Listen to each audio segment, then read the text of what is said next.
siempre, por estar ahí en sintonía de Canal 12 y también a través de nuestras plataformas digitales. Así saludamos también a Ernesto Cornejo. Él se encuentra desde Los Ángeles, California. Buenas noches, Ernesto. Buenas noches, Graciela, un gusto poderte saludar. Iniciamos semana, estamos listos para poderles actualizar esta próxima hora las noticias que han ocurrido a nivel nacional e internacional. También la bienvenida para los que están pendientes acá en los Estados Unidos por la señal del 429. Pero antes, conozcamos cuáles son las principales noticias titulares de este día.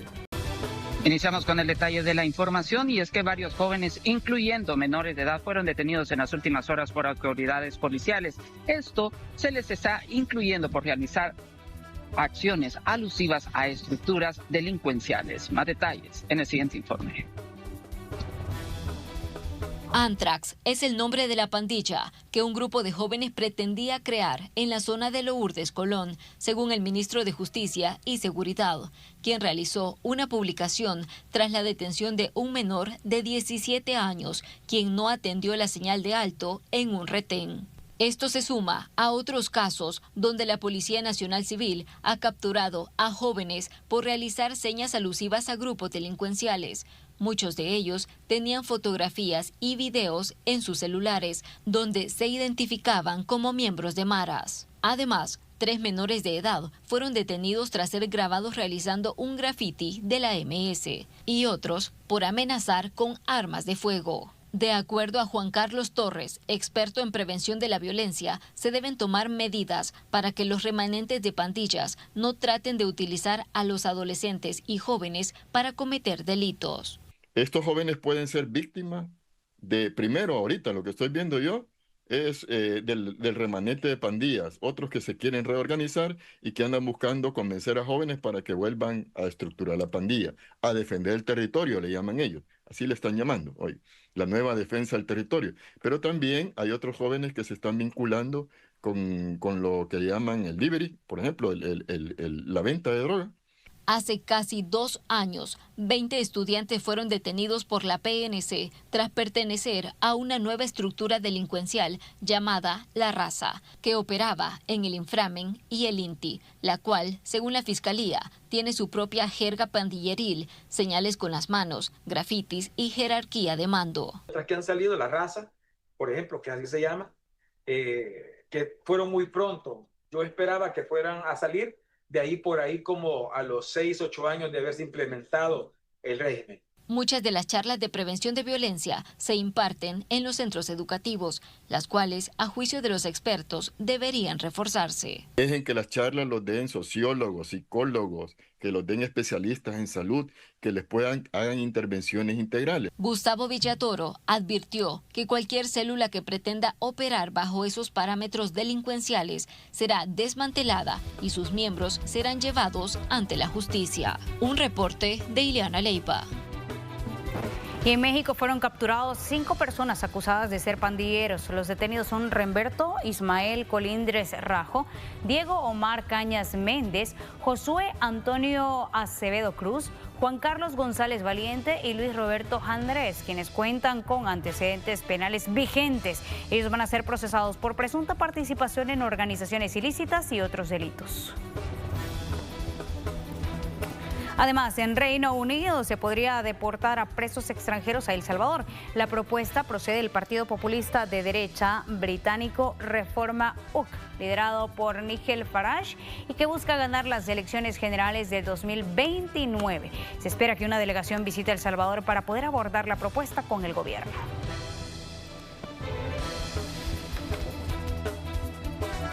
Y continuamos con más información y en un video difundido por las autoridades policiales muestra un grupo de personas que protagoniza una pelea en los alrededores de una discoteca ubicada en Sonsonate Centro, generando alteraciones al orden público en la zona. Tras la circulación de las imágenes, las autoridades capturaron a 4 sujetos identificados como Ernesto Antonio Galdames, de 18 años, Jonathan Alexander Pérez, de 23, Ulises Giovanni Hernández, de 28 y Cristian Alexander Beltrán, también de 28 años. Los detenidos, según dijeron las autoridades, serán remitidos por los delitos de desorden público. Mientras tanto, en San Salvador Centro fue capturado José Heriberto Ramírez, de 49 años. Él está siendo acusado de lesionar con un arma blanca a un hombre dentro de un microbús de la Ruta 11. El responsable fue detenido en las inmediaciones del excuartel El Zapote. La víctima resultó con una lesión en el abdomen y fue trasladada hacia un hospital. Por otra parte, Fredis Antonio Campos Álvarez seguirá en prisión provisional. Esto mientras continúan las investigaciones por el supuesto asesinato de su hermano y además lesiones a su sobrino. Y es que de acuerdo a las investigaciones, se registraron el mes de julio en el cantón Candelaria, distrito de Yucuayquín, la Unión Sur.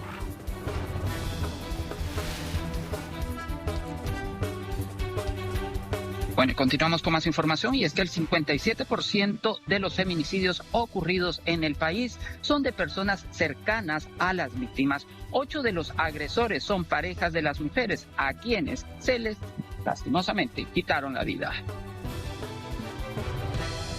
Más de la mitad de los feminicidios registrados en El Salvador han sido cometidos por las parejas o exparejas de las víctimas, donde persiste poder, control y violencia.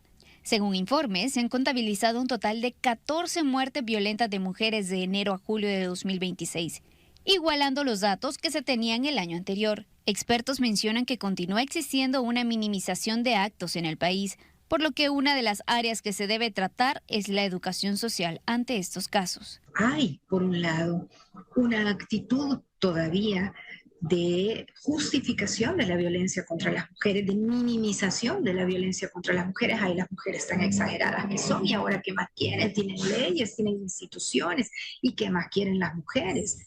Pues lo que queremos es que no haya ni una muerta más. Si es que lo que queremos es que no haya una tan sola violación sexual más, que no haya ninguna agresión más, es que no debe de haber ningún tipo de justificación. El feminicidio está tipificado como el homicidio de una mujer por razones de género o motivos de odio. En El Salvador, el agresor podría enfrentar penas entre 20 a 35 años de prisión y por el feminicidio agravado puede imponerse hasta 50 años de cárcel. Además, dependiendo del caso y lo que determine el juez, también este delito puede ser castigado con cadena perpetua. El elemento odio contra la mujer, hay un elemento misógino, ¿verdad? Por eso es que es diferente a el homicidio común, ¿verdad? Y por eso es que la ley lo castiga de una forma más grave, ¿verdad? En el último informe de labores de la Fiscalía General de la República se destaca que la institución ha recibido un total de 7.271 casos de violencia sexual y 2.092 denuncias de violencia física. En el que podemos contar la violación sexual, la agresión sexual agravada en menor o incapaz, podemos hablar también del estupro, podemos hablar también del acoso sexual. Pero la violencia sexual ocupa también, y la violación sexual ocupa un importante punto en las estadísticas. Según los datos de Hormuza, la mayor concentración de los casos fue registrada en Santa Ana, donde sucedieron 6 feminicidios de los 14 documentados. Según los datos de Hormuza, la mayor concentración de los datos fue registrada en Santa Ana, donde sucedieron 6 feminicidios de los 14 documentados, seguido de San Salvador con 3, en Cabañas 2, mientras que en La Libertad, La Paz y Usulután registraron un caso cada departamento. Un informe de Carla Araniva. Miren este dato muy importante, y es que más del 13% ha incrementado las estadísticas de las personas que son detenidas conduciendo por peligrosidad en el país. Una situación bastante alarmante. 1.452 conductores peligrosos han sido detenidos en lo que va del 2026, un incremento del 13.4% en comparación con el 2025, cuando se reportaron 1.280 personas capturadas a esta misma fecha. Automovilistas consideran que son varios los factores por los que estas cifras van en aumento, como los pocos controles antidoping que realizan las autoridades. Prácticamente que han bajado los controles vehiculares, ¿verdad? Por la razón de que solamente para estos días que los ponen, para días de fiesta, no los ponen para así perennemente, a cada fin de semana. O qué sé yo, los pusieran cada 3 o 4 veces por semana. La falta de cultura y como la mayoría no anda documentada, pues tienen que andar más en la jugada las autoridades, ¿verdad? Que capturen los que andan infringiendo la ley porque eso no solo perjudica al que anda borracho, sino que a las demás personas. Incluso Comando de Salvamento reporta un incremento en la cantidad de accidentes de tránsito que atienden, donde el principal responsable fue un ebrio al volante. Tenemos un promedio de 20 accidentes de tránsito al día. De estos, personas que andan bajo efectos de bebidas alcohólicas, tenemos un promedio de uno diario. Los costos que representa atender un percance vial pueden ir desde decenas hasta varios miles de dólares, dependiendo la gravedad del incidente. Movilizando una ambulancia como tal, nosotros partimos en el costo de lo que es la depreciación del vehículo, combustible, implementos médicos prehospitalarios que nosotros utilizamos durante la atención del paciente. En este caso va arriba de lo que son 50, 60 dólares por incidente que nosotros atendemos. Se tiene que utilizar equipo de rescate hidráulico. Este es un costo extra, tanto el mantenimiento de este equipo, el cual se realiza mediante horas uso, son más de lo que son $2,000, la devaluación de nuestro vehículo y tanto el personal que de igual forma está oscilando más de los $2,500 solo por el mantenimiento de la unidad de rescate como tal. Las estadísticas oficiales revelan que el promedio diario de capturas de conductores peligrosos también incrementó en apenas un año, pasando de 6 diarias en 2025 a 7 diarias en promedio en 2026. Con imágenes de Carlos Clee, este es un reporte de Fernando Morales. Gracias por continuar con Noticiero Hechos y seguimos con más información. Y es que la depresión y ansiedad continúa afectando a los jóvenes y adultos mayores. Es por eso la pronta atención.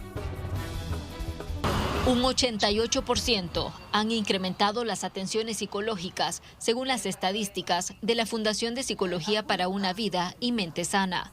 Solo en el primer semestre de este año han atendido 88 casos. La depresión y la ansiedad lideran la lista de las causas de las consultas, de las cuales el 55% lo hizo de forma presencial y el 45% virtual. La ansiedad y la depresión siempre prevalece con 32 casos, la baja autoestima también con 20 casos, problemas de pareja hemos tenido 14, duelo también hay 12. Y también hemos tenido trastorno de déficit de atención con hiperactividad. Jóvenes y adultos han buscado ayuda psicológica. El 58% han sido mujeres y el 40% hombres. De lo que es de 4 a 12 años, que son 17 casos. La adolescencia de 13 a 17 años tuvimos 8 casos. Adultos jóvenes de 18 a 35 años hubieron 42 casos. Adultos 36 a 55 años, porque hemos atendido también hasta 55 años, 17 casos. Recibir atención psicológica es clave, ya que incluso se pueden prevenir los casos de suicidios. El suicidio es uno como de los que preocupan más. Si nos damos cuenta hoy en día las estadísticas como que están subiendo un poquito más con respecto a ese tema. Que si la situación quizás es un poco compleja, también se refiere a psiquiatra. Esta fundación también ha brindado consulta en 8 casos internacionales.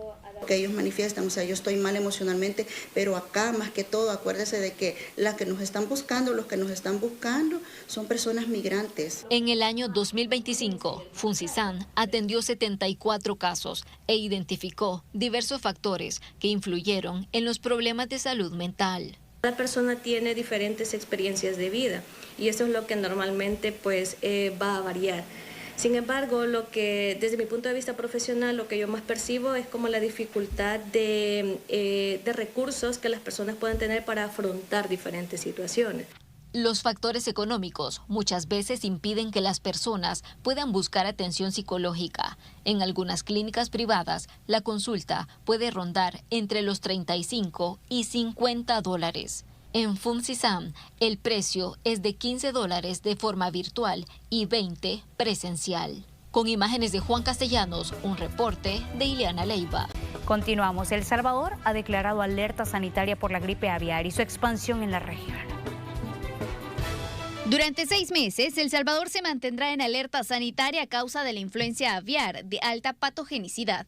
La declaratoria responde a la alerta zoosanitaria emitida por la Organización Mundial de Sanidad Animal, tras reportarse un brote significativo en varios países de la región, como Estados Unidos, Canadá, Colombia, Argentina, Chile, Brasil, y aunque El Salvador a la fecha se ha mantenido libre de la enfermedad, países vecinos como Honduras y Costa Rica sí han presentado casos. La gripe aviar es una infección viral causada por distintos subtipos de virus tipo A, que afectan principalmente a aves domésticas y silvestres. Los signos clínicos del padecimiento son problemas respiratorios, cianosis de cresta y barbilla, edema en la cabeza, plumaje erizado, disminución en la producción de huevos y alteraciones digestivas y mortalidad repentina. Según la Organización Mundial de la Salud, esta enfermedad sí se puede transmitir a humanos a través del contacto directo o indirecto con animales infectados tras haberlos manipulado o en entornos contaminados, presentando síntomas desde una gripe leve hasta enfermedades respiratorias graves. Sin embargo, la OMS señala que el virus que actualmente circula no ha demostrado ser transmisible a personas. Entre las disposiciones adoptadas por la alerta sanitaria, se detalla que de manera obligatoria toda persona vinculada al sector agrícola, propietarios, profesionales agropecuarios, deben informar de inmediato al Ministerio de Agricultura y Ganadería la sospecha de casos en aves de corral o silvestres, vivas o muertas. Además, se aplicarán restricciones sanitarias a la importación de aves vivas, productos, subproductos y material géntico de países afectados, reforzando fronteras, puertos y aeropuertos. Se mantendrá una vigilancia epidemiológica activa, así como la regulación de vacunas e inspecciones en establecimientos. De incumplir con las normativas, se impondrán sanciones administrativas. Un informe de Carla Araniva. Seguimos hablando de temas de salud y es que las Américas enfrenta un brote de sarampión, lo que ha creado y ha encendido las alertas sanitarias. En 2 décadas, las Américas no habían registrado una cifra tan alta de casos de sarampión. En lo que va de 2026 se acumulan 47.459 contagios y 44 muertes, según datos de Naciones Unidas. Guatemala es el país de la región con más casos, con 30.371 y 26 fallecimientos. El médico Iván Solano señala que el sarampión es una enfermedad altamente contagiosa. Es uno de los virus, si no el primero, con más alto índice de contagiosidad. Una sola persona enferma puede contagiar entre 12 a 18 personas a su alrededor. En El Salvador, los datos oficiales del Ministerio de Salud reportan 53 casos importados. El especialista explica que la vacunación es la principal medida para evitar la propagación del virus. El país no registra casos autóctonos de sarampión desde hace décadas. Sin embargo, existen otras enfermedades cuyos síntomas pueden confundirse con los de este virus. En el caso de la varicela le aparece en primer lugar unas vesículas, es decir, unas ampollitas, unas vejigas con agua que posteriormente van evolucionando a cicatrizarse y a dejarnos unas pequeñas lesiones cutáneas. Las cifras para la cobertura de vacunación presentan diferencias. La Organización Mundial de la Salud estima que el país alcanza el 71%, mientras que los datos oficiales salvadoreños la sitúan en 97%. Para una parte de la población, el sarampión es una enfermedad conocida. Sin embargo, aseguran que no es frecuente escuchar sobre casos o brotes en el país. Apareció un montón de ronchitas en la piel y como surcuraba y eso le da una gran picazón. Y es como que le salen a las personas unas pequitas negras por toda la cara. La cifra de casos registrados en 2026 ya supera en más de 3 veces la reportada durante todo 2025. Este es un informe de Moisés Bonilla. Y según el Ministerio de Medio Ambiente, la estación de Santa Rosa de Lima en La Unión registró una temperatura máxima de 43.5 grados durante este lunes en San Miguel, Acahuapa y Jiquilisco. Las temperaturas oscilaron entre los 40 y 41.1 grados. Además, las altas temperaturas van a continuar rompiendo récord en el país. El 8 de agosto se reportaron máximas que superaron registros anteriores en Chorrera del Guayabo, Cabañas con 38.6 grados y Perquín Morazán con 33.5. Mientras que el 7 de agosto se registró una máxima de 37.6 grados en Nueva Concepción, Chalatenango, superando así el registro histórico anterior.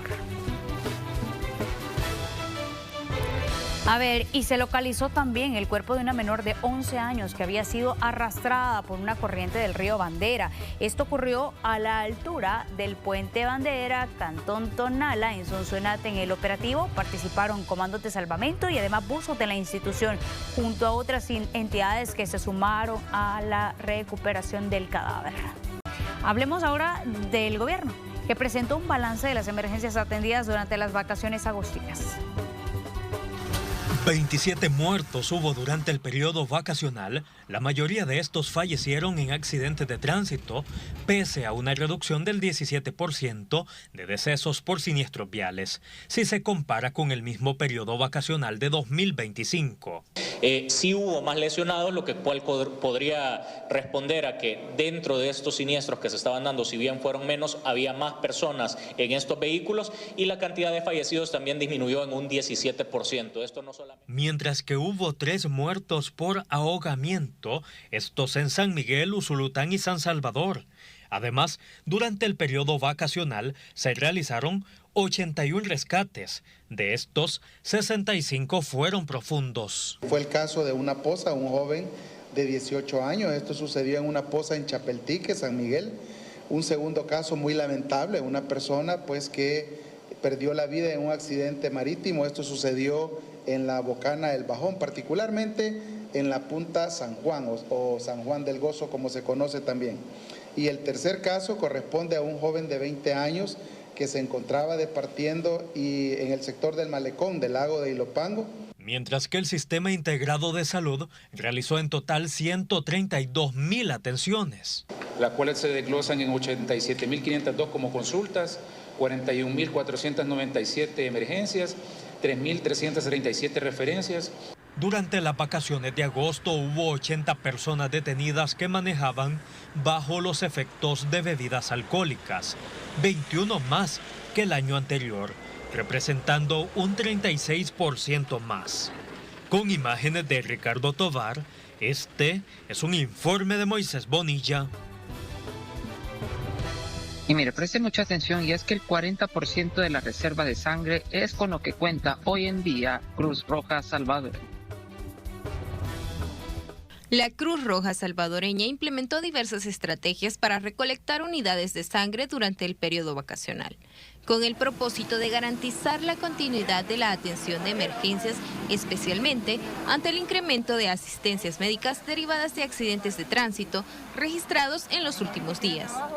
Realmente ha ayudado el hecho de que nosotros también realizamos jornadas móviles, es decir, que nosotros organizamos ya sea con empresas, con iglesias. También a cada uno de esos pacientes y los familiares que toman conciencia y dicen, me ayudaron esta vez, voy a donar de reposición para que otra persona pueda recibir una donación de sangre oportuna. Especialistas destacan que una sola unidad de sangre puede salvar hasta 3 vidas, ya que sus componentes pueden ser separados y utilizados en distintos pacientes. A través de este proceso se obtienen glóbulos rojos, plasmas y plaquetas, cada uno destinado a cubrir necesidades médicas específicas. O sea, 3 pacientes que la pueden necesitar en diferentes ámbitos, ya sean pacientes oncológicos, pacientes con enfermedades renal crónicas, en el caso de la materno-infantil, a las embarazadas y a los neonatos. Entre las personas altruistas que se acercaron a la Cruz Roja para realizar su donación se encuentra Óscar González, quien durante más de 10 años ha contribuido de manera voluntaria con la donación de sangre, al menos 2 veces al año. Creo que es muy importante porque mucha gente la necesita en emergencias, ¿verdad? Entonces es necesario, ¿verdad?, poder poder tener ese elemento tan importante que es la vida. Los horarios de atención para las personas interesadas en ser donantes voluntarios en las instalaciones de la Cruz Roja, sede central, son de lunes a viernes de 7 de la mañana a 2:30 de la tarde y los sábados de 7 a 11:30 de la mañana. Este es un reporte. Llegamos al final. Muchas gracias por informarse con nosotros. Ernesto, buenas noches también hasta Los Ángeles, California. Buenas noches, Graciela. También un gusto poder compartir este espacio y recuerde, el día de mañana los esperamos en nuestras diferentes emisiones y así vamos, un día a la vez. Que descansen. Se quedan con Pizarrón Deportivo.